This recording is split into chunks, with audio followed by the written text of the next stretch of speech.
चलिए दोस्तों, तो बढ़ते हैं आगे और बात करते हैं अब क्वेश्चन आंसर्स की।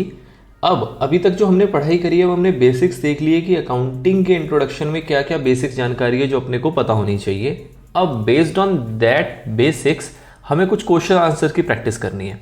अब आप में से जो लोग थोड़ा सा समझदारी दिखा रहे होंगे और थोड़े से चौकन्ने होंगे वो ये देख पाएंगे कि हमने अभी तक जो पेजेस पढ़े हैं वो पढ़े हैं कुल मिला के चार पेजेस की थ्योरी पढ़ी। अराउंड हमने 3-3.5-4 घंटे इसके ऊपर अपने डिवोट किए होंगे, तब जाके हमने इन 4 पेजेस की theory along with some additional theories जो कि मैंने आपको नोट डाउन कराई होंगी और डिटेल्ड एक्सप्लेनेशन हमने इसके ऊपर किया और हमने समझा कि क्या है अकाउंटिंग, उसके इंट्रोडक्शन को हमने डिटेल में कवर किया। नाउ अब जब बात आएगी इसके क्वेश्चन आंसर की, तो हम क्वेश्चन आंसर हम देखेंगे तो हमारे पास टोटल ये जो हमारा फर्स्ट चैप्टर है वो 21 पन्नों का है, जिसमें से कि 4 पन्ने थ्योरी के थे। इसका मतलब 17 पन्नों में इसके क्वेश्चन आंसर्स हैं। अब इस क्वेश्चन आंसर में हम ऐसा क्या करने वाले हैं जिसमें इतना सारा टाइम और इतना सारा हमें कंटेंट कंज्यूम करना पड़ेगा। तो आपको ये बात समझनी पड़ेगी कि जो भी हमने थ्योरीज देखी हैं इनको क्वेश्चंस किन किन मैनर में पूछा जा सकता है। तो जो हमने थ्योरी देखी है इसके ऊपर आपके थ्योरेटिकल क्वेश्चंस आ सकते हैं, ठीक है सर। और क्या आ सकता है इसके ऊपर आपसे पूछा जा सकता है एमसीक्यूज।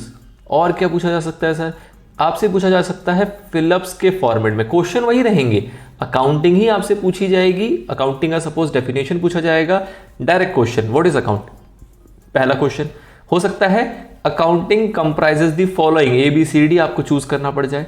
उसके बाद व्हाट इज अकाउंटिंग की पूरी डेफिनेशन लिखी होगी और कुछ एक जगह पे फिलअप होगा, ब्लैंक होगा, उसको आपको भरना पड़ जाए। हो सकता है आपसे एक डेफिनेशन दी जाए और कहा जाए कि बताइए ये ट्रू है या फॉल्स है with terms of something, anything, let's say accounting, ठीक है। ये हो गए वैरायटीज। एक क्वेश्चन का फॉर्मेट यहाँ पे और आता है जिसको हम बोलते हैं असर्शन बेस्ड क्वेश्चंस, ठीक है। ये हम सीखेंगे, ये भी एक नई चीज है जो कि आने वाले सालों में इंट्रोड्यूस हुई है। अभी जस्ट फिलहाल 1-2 सालों से इसके ऊपर क्वेश्चंस आने एग्जाम में शुरू हुए हैं। बहुत सिंपल थिंग है बट कॉन्सेप्ट थोड़ा न्यू है, इसलिए अपने को इंटरेस्टिंग लगता है और एग्जामिनर इसको पूछना पसंद करता है, ठीक है।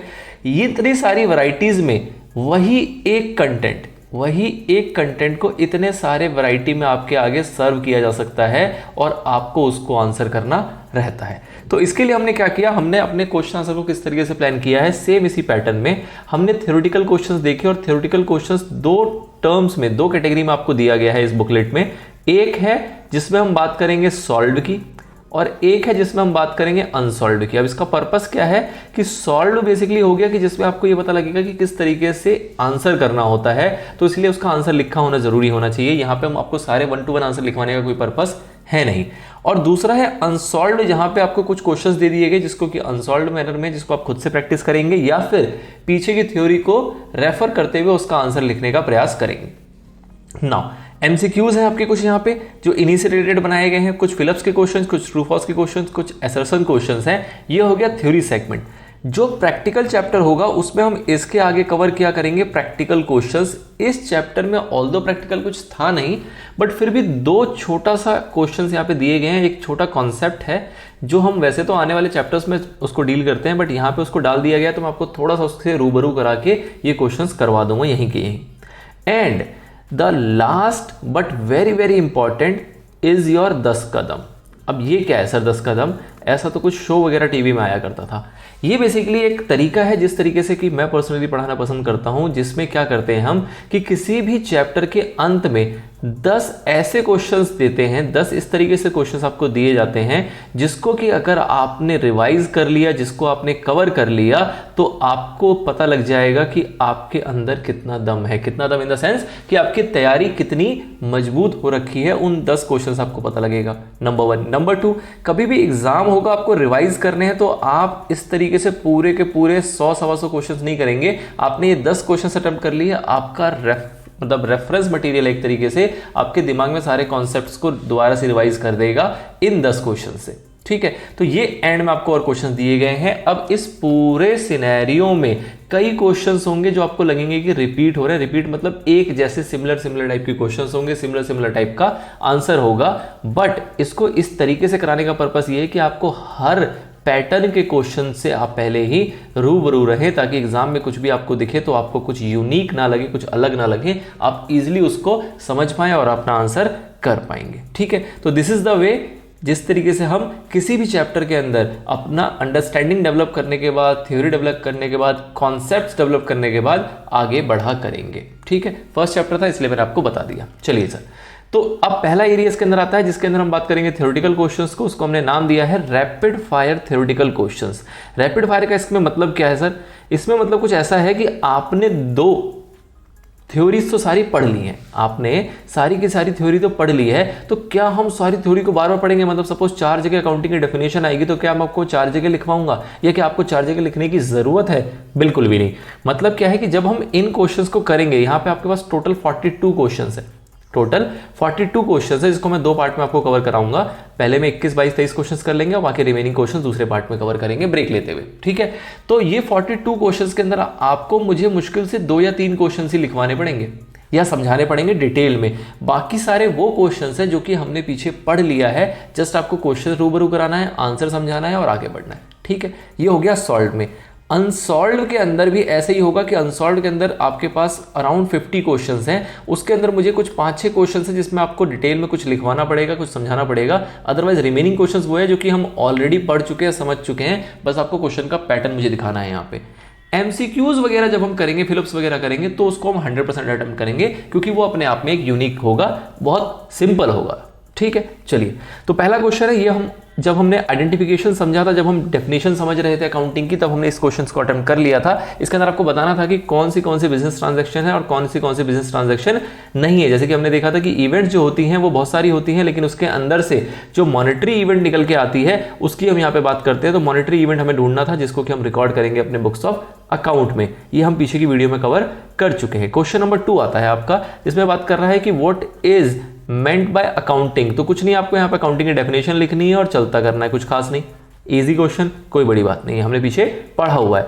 मैं फिर से बोल रहा हूं, मैं सिर्फ उन्हीं क्वेश्चंस को डिटेल में रिपीट करूंगा जिन क्वेश्चंस को हमने पीछे कवर नहीं किया होगा। अदरवाइज जिसको कवर किया हुआ है उसको रिपीट करने की कोई आवश्यकता नहीं है, अननेसेसरी आपका भी टाइम खराब होगा। और जिन लोगों को क्विकली रिवाइज करना है या क्विकली कोर्स कंटेंट करना है, क्योंकि आपके पास सिर्फ अकाउंट्स ही पढ़ने को नहीं है, आपके पास और भी सब्जेक्ट्स है पढ़ने को, तो अननेसेसरी लेंदी वीडियो बना के कोई फायदा नहीं अचीव होगा हमें। चलिए, 2 ऑब्जेक्टिव्स बतानी है अकाउंटिंग की सर। सिस्टमैटिक रिकॉर्ड्स रखता है और दूसरा प्रॉफिट एंड लॉस असरटेन करने में हमारी मदद करता है कि आप प्रॉफिट कमा रहे हो या लॉस गवा रहे हो, ये आपको बताने में मदद करता है अकाउंटिंग। आप लिखने को और भी लिख सकते हो, आपको और भी पढ़ाए गए हैं, यहाँ पे 2 पूछा गया, 2 बता दिए गए। ठीक है सर, अगला क्वेश्चन आता है, हाउ प्रॉफिट और loss of a particular period is ascertain. Profit और लॉस अगर असरटेन करना हो तो अकाउंटिंग में कैसे असरटेन किया जाता है, क्या तैयार करते हो आप? इसको हम कहते थे क्या?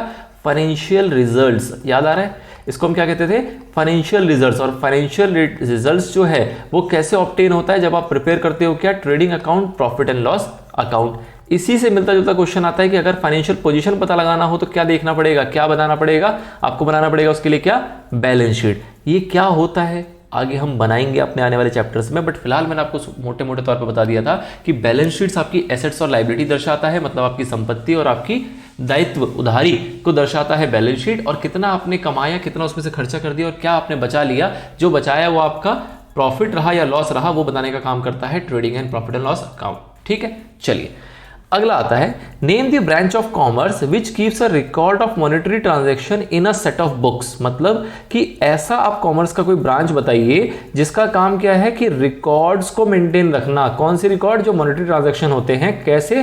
किताबें बन के आके, किताबें मतलब set of books, set of areas में उसको क्लासिफाई कर देना और उसके अकॉर्डिंग उसके किताबें तैयार करना, उसको बेसिकली रिकॉर्ड करना। तो आपको पता है कि भैया रिकॉर्डिंग जो होती है मॉनेटरी ट्रांजैक्शंस की, उसको हम क्या कहते हैं? उसको हम कहते हैं बुक कीपिंग। तो the branch of commerce is book keeping. ठीक है, अच्छा एक चीज और, जितने भी हमारे क्वेश्चंस हैं जो भी आपको यहाँ पे फ्रेम किए गए हैं, उसके अंदर सारे के क्वेश्चंस के साथ साथ में कुछ आपके पास्ट एग्जामिनेशंस क्वेश्चंस भी होंगे जो कि साथ साथ में कवर हो जाएंगे। जैसे कि क्वेश्चन नंबर 7 है, ये केवीएस 2022 में एक सवाल पूछा गया, तो वो अपन यहाँ पे कवर कर लेंगे। ऐसे ही जहां जहां पे भी रेलेवेंट है वहां पे मार्क कर दिया गया है। जिन क्वेश्चंस पे ये नहीं लिखा कि वो किस एग्जाम में आया है, दैट डजंट मीन कि वो एग्जाम में नहीं आया हुआ या वो इंपॉर्टेंट नहीं है। आपको एक बार सभी क्वेश्चन से रूबरू हो जाना है। जो थोड़ा सा मुझे लगेगा कि टिपिकल है या कुछ ऐसा जिसको आपको ध्यान ज्यादा देने की आवश्यकता है, उन क्वेश्चंस में मैं आपको खुद ही क्या लगवा दूंगा? Star mark. उन क्वेश्चंस पे मैं क्या लगवाऊंगा? आपसे स्टार मार्क लगवाऊंगा। तो उन पे आप स्टार मार्क कर लेंगे, उसको आपको रिवाइज करते वक्त ध्यान देना रहेगा। बाकी तो सारे सिंपल क्वेश्चन है, चाहे वो एग्जाम में आए हुए हैं चाहे वो नहीं आए हुए हैं, एक ही बात है। चलिए, कहता है वन पॉइंट ऑफ डिस्टिंक्शन बताओ, किसके बारे में? बुक कीपिंग और अकाउंटेंसी के बारे में। बता देंगे भाई साहब, क्या दिक्कत है? जो हमारा बुक कीपिंग का मेन ऑब्जेक्टिव है वो क्या है? सिस्टमैटिक रिकॉर्ड्स को मेंटेन करके रखना। और अकाउंटिंग का मेन ऑब्जेक्टिव क्या है? प्रॉफिट और लॉस हमारा कैलकुलेट करना, फाइनेंशियल पोजीशन बिजनेस का बताना। इसको आप सिंपली फाइनेंशियल रिजल्ट्स भी लिखना चाहो तो लिख सकते हो, कोई दिक्कत नहीं है कि मेन ऑब्जेक्टिव अकाउंटिंग का क्या है? Financial results and financial position ascertain करना। ठीक है सर, आगे बढ़ते हैं। अगला सवाल आता है क्या? What is the end product of financial accounting? Financial accounting जब पूरी हो जाएगी तो एंड प्रोडक्ट क्या मिलेगा आपको? फाइनेंशियल अकाउंटिंग करके आपको क्या हासिल होता है? तो फाइनेंशियल अकाउंटिंग करके हमें क्या मिलता है? हमें दो चीजें मिलती हैं। एक तो मिलता है हमें फाइनेंशियल स्टेटमेंट्स। फाइनेंशियल स्टेटमेंट्स में आपकी दोनों चीजें कवर हो जाती हैं, trading account, profit and loss account and balance sheet. और इसके साथ ही आपको मिलते हैं कुछ एक रिपोर्ट्स। और ये सारी रिपोर्ट्स क्या करता है? ये जो रिपोर्ट्स हैं वो यूजफुल है किसके लिए? यूजर्स के लिए। कौन से यूजर्स? जो कि जानना चाहते हैं कि किसी भी एंटरप्राइजेस की क्या प्रॉफिटेबिलिटी रही है और कैसी उसकी फाइनेंशियल पोजीशंस हैं। तो दो चीजें हैं फाइनेंशियल अकाउंटिंग में। 99% तो आपका फाइनेंशियल स्टेटमेंट ही होता है, लेकिन 1% हम तवज्जो रिपोर्ट्स को भी देते हैं, जो कि इसी स्टेटमेंट्स के बेस पे तैयार किए जाते हैं, जो कि सिंप्लीफाइड मैनर में यूजर्स को हेल्प करता है डिसीजन लेने के लिए। ठीक है सर, गॉट इट।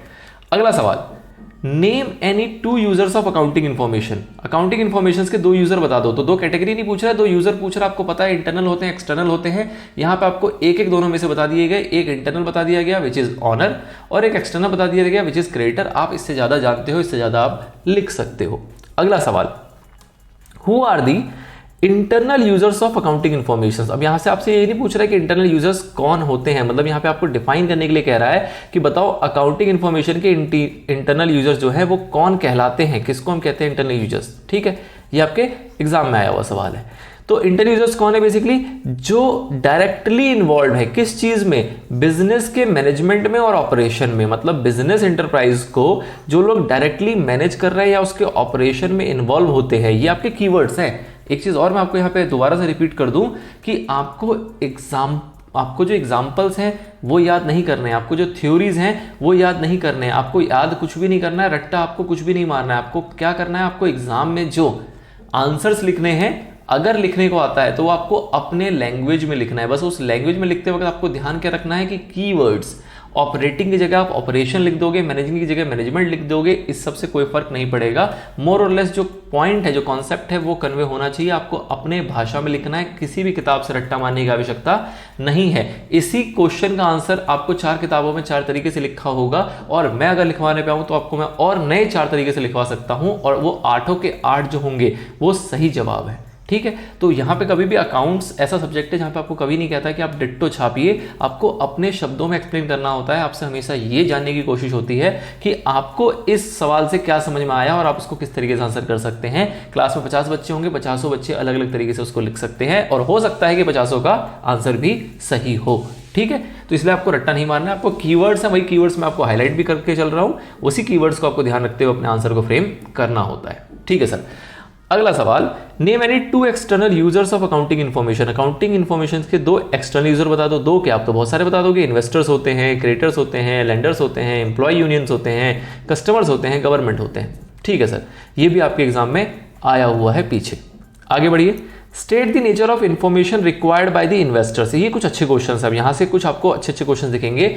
आपसे कह रहा है कि भैया आपने फाइनेंशियल इन्फॉर्मेशन दे तो दिया, अब मान लीजिए कि इन्वेस्टर आपका एक यूजर है। इन्वेस्टर जो है वो आपका एक प्रकार का यूजर है, वो इस इंफॉर्मेशन से क्या चाहता है, किस टाइप की जानकारी चाहता है एक इन्वेस्टर। तो इन्वेस्टर को क्या करना है बिजनेस में, वो इन्फॉर्मेशन क्यों मांग रहा है? ताकि वो कंपनी के अंदर या बिजनेस के अंदर क्या कर सके? इन्वेस्ट कर सके। अब जब कोई इंसान इन्वेस्ट करता है तो उसकी 2 ही चिंता होती है। कौन कौन सी 2 चिंता होती है? कि भैया इस जगह पे, इस इंस्टीट्यूशन में या इस कंपनी में इन्वेस्ट करने में कितना रिस्क है, और इन्वेस्ट करने के बाद अपने को इसमें से रिटर्न कितना मिलेगा, मुनाफा कितना होगा। तो सिंपल सा कॉन्सेप्ट होता है रिस्क एंड रिटर्न का। ज्यादा रिस्क ज्यादा return, come risk come return. But investor को ये जानना होता है कि मैं ज्यादा रिस्क की जगह पे इन्वेस्ट कर रहा हूं या कम रिस्क की जगह पे इन्वेस्ट कर रहा हूं, और उसका रिटर्न मुझे कैसा मिलने वाला है। तो this is a kind of information which every investor wants. ठीक है, तो क्या चाहते हैं ये चाहते हैं कि रिस्क और रिटर्न के रिगार्डिंग जो इंफॉर्मेशन है वो इनको मिल जाए। अगला, what type of information is required by long term lenders, वो लोग जो लंबे समय के लिए उधार देना चाहते हैं, फॉर एग्जाम्पल बैंक्स। अब बैंक्स आपकी कंपनी को उधार देना चाहती है लेट से 20 साल के लिए, तो वो किस टाइप की इंफॉर्मेशन चाहती है, आपकी अकाउंटिंग इंफॉर्मेशन से उसको किस टाइप की इंफॉर्मेशन मिल जाए जिससे कि बैंक आपको लोन दे पाए। तो एक टर्म होता है इसको हम कहते हैं क्रेडिट वर्दीनेस। ये आपको ध्यान रखना है, ये बहुत इंपॉर्टेंट वर्ड है।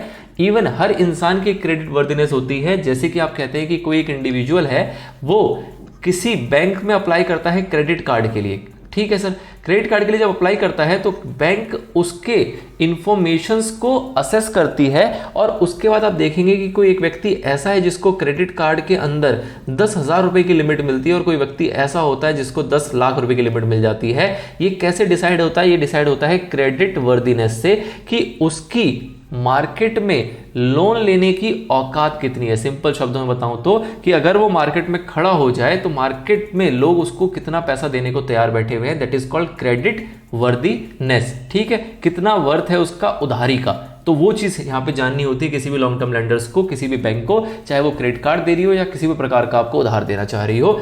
बेसिकली ये क्या कन्वे करता है? ये कन्वे करता है कि किसी भी इंटरप्राइज या किसी भी इंडिविजुअल की क्या एबिलिटी है कि उस उधार के ऊपर का वो ब्याज चुका पाएगा और अंततः उसका जो मूलधन है, जो उसका प्रिंसिपल है, वो लौटा पाएगा। तो ये जानने ही चाहती है कोई भी लॉन्ग टर्म लेंडर्स की वैरायटी, कि ये उसको पता लग जाए ताकि वो डिसाइड कर पाए, डिसीजन ले पाए कि लोन देना है कि नहीं देना, और देना है तो कितना देना है, छोटा या बड़ा।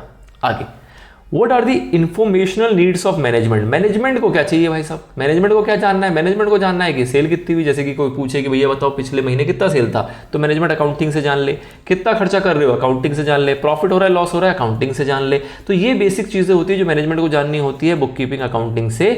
और क्यों? क्योंकि ये सब जब उसको पता लगेगा तो वो अच्छे से प्लान कर पाएगी, कंट्रोलिंग एक्टिविटी ले पाएगी और डिसीजंस ले पाएंगी कि भैया हमारा सेल कम हो रहा है तो भैया प्लान करो कैसे ज्यादा करें, खर्चा ज्यादा हो रहा है तो प्लान करो कैसे कम करें, प्रॉफिट कम हो रहा है तो प्लान करो कैसे उसको बढ़ाएं, और उसके रिस्पेक्टिव डिसीजंस को वो ले पाती हैं। तो ये इंफॉर्मेशन उनकी मदद करता है। ठीक है sir. Now mention any 2 advantages of accounting. ये हमारा पीछे भी आ गया था ये सवाल, आप देखेंगे रिपीट नेचर का है, बट सवाल पूछने का अंदाज नया है इसलिए यहाँ पे मेंशन्ड है। 2 आपको एडवांटेजेस बतानी है। सिस्टमैटिक रिकॉर्ड पहला एडवांटेजेस, फाइनेंशियल रिजल्ट दूसरा एडवांटेजेस, फाइनेंशियल पोजीशन बताता है तीसरा एडवांटेजेस। इस तरीके से सो ऑन आप लिख सकते हैं। आपसे पूछा गया बताइए एक लिमिटेशन अकाउंटिंग की एक कमियां बताओ। आप कहोगे भाई साहब हम तो बहुत सारी बता दें, हमने तो पीछे बहुत सारी पढ़ी थी, बट एक पूछ रहा है तो चलो एक बता देते हैं कि ये जो अकाउंटिंग है ये किस पे काम करता है? ये हिस्टोरिकल कॉस्ट पे काम करता है। आपने विंडो ड्रेसिंग देखी थी, आपने मैनिपुलेशंस देखा था, आपने देखा था कि इसके अंदर अगर कोई अकाउंटिंग प्रिंसिपल्स गलत अप्लाई हो जाए तो ये एक्चुअल प्रॉफिट आपको डिटरमाइन नहीं करवा पाता। This all are the limitations of accounting. ये भी आपके एग्जाम का सवाल है।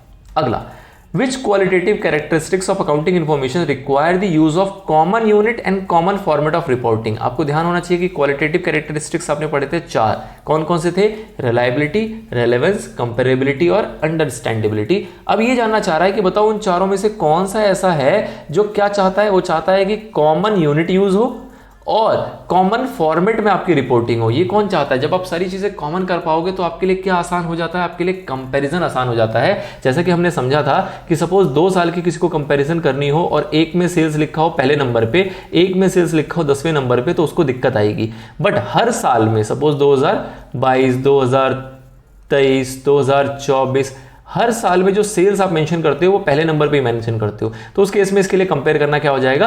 आसान हो जाएगा। तो ये एक फीचर है, क्वालिटेटिव कैरेक्टरिस्टिक्स है जो कि अकाउंटिंग चाहता है, और उसको क्या नाम देते हैं हम? उसको नाम देते हैं कंपेरेबिलिटी का। ठीक है सर।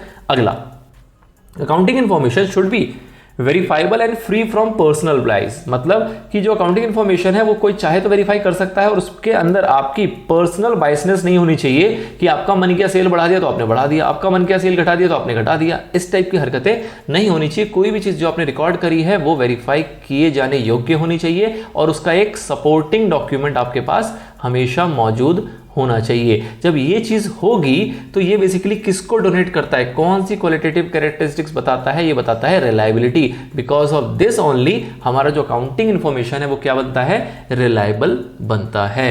ठीक है सर, ये भी हमने पढ़ा हुआ था। द थिंग इज कि क्वेश्चंस को प्रेजेंट ऐसे किया और उसका आंसर इस तरीके से लिखना है, ये हमने यहाँ पे सीख लिया। अगला सवाल, Meena is owner of a restaurant, Meena जो है एक रेस्टोरेंट की ऑनर है। She paid sons fees from her personal bank account 7,20,000 रुपए। Whether this constitute her business transaction, क्या इसको बिजनेस ट्रांजेक्शन कहेंगे, आपको कारण के साथ बताना है। केवीएस 2022 का सवाल है। तो क्या ये बिजनेस ट्रांजैक्शन है? नहीं जी, ये तो इसने कहां से किया? पर्सनल बैंक अकाउंट से किया है। और नेचर ऑफ एक्सपेंस क्या है? ये भी पर्सनल है, अपने बच्चे की फीस जमा करी है। ऑल्दो ये ऑनर किसका है? रेस्टोरेंट का। क्या इसने रेस्टोरेंट के रेस्पेक्ट में कोई खर्चा किया है? नहीं। तो क्या ये बिजनेस ट्रांजैक्शन मानी जाएगी? बिजनेस ट्रांजैक्शन नहीं मानी जाएगी। कारण क्या है? क्योंकि ये इसकी पर्सनल डीलिंग है, जिसको हम बुक्स ऑफ अकाउंट में रिकॉर्ड नहीं करके चलते हैं। ठीक है सर। अगला सवाल, give any 2 examples of manufacturing firm. अब आपको यहां पे कुछ चीजें मैंने पीछे बताई थी कि जो आपकी अकाउंटिंग होती हैं वो 3 कैटेगरी में डिवाइड हो जाती है। एक होती है आपकी जिसे हम कहते हैं प्रोप्राइटरशिप, एक होती है जिसको हम कहते हैं पार्टनरशिप, प्रोप्राइटरशिप हो गई। दूसरी होती है जिसको हम कहते हैं क्या? पार्टनरशिप की अकाउंटिंग। और तीसरी होती है जिसको हम कहते हैं क्या? कंपनी की अकाउंटिंग। ये तो हो गई नेचर ऑफ एंटरप्राइजेस। उसके बाद अब कोई भी व्यक्ति जो काम करता है वो कितने कितने प्रकार से काम कर सकता है, मतलब कि आप कितने प्रकार के धंधे जो हैं वो कर सकते हैं आज की दुनिया में। तो आप सपोज कीजिए आप चाहते हैं कि मैं जो मेरे हाथ में पेन रखा है इसको मैं बनाऊं, इसको मैं क्या करूं? बनाऊं, इसको मैं मैन्युफैक्चर करूं और मैन्युफैक्चर करके फिर मैं इसको मार्केट में बेचूं। तो आप क्या कहलाओगे? आप कहलाओगे मैन्युफैक्चरर। और जो आपकी कंपनी होगी वो क्या कहलाएगी? Manufacturing firm. ठीक है सर। एक हो गया कि ए लिमिटेड ने पेन बनाया और आपने एक कंपनी खोली बी लिमिटेड। आपने कहा भाई साहब हम बनाएंगे नहीं, हम ए से लेंगे और आगे कस्टमर को टिका देंगे।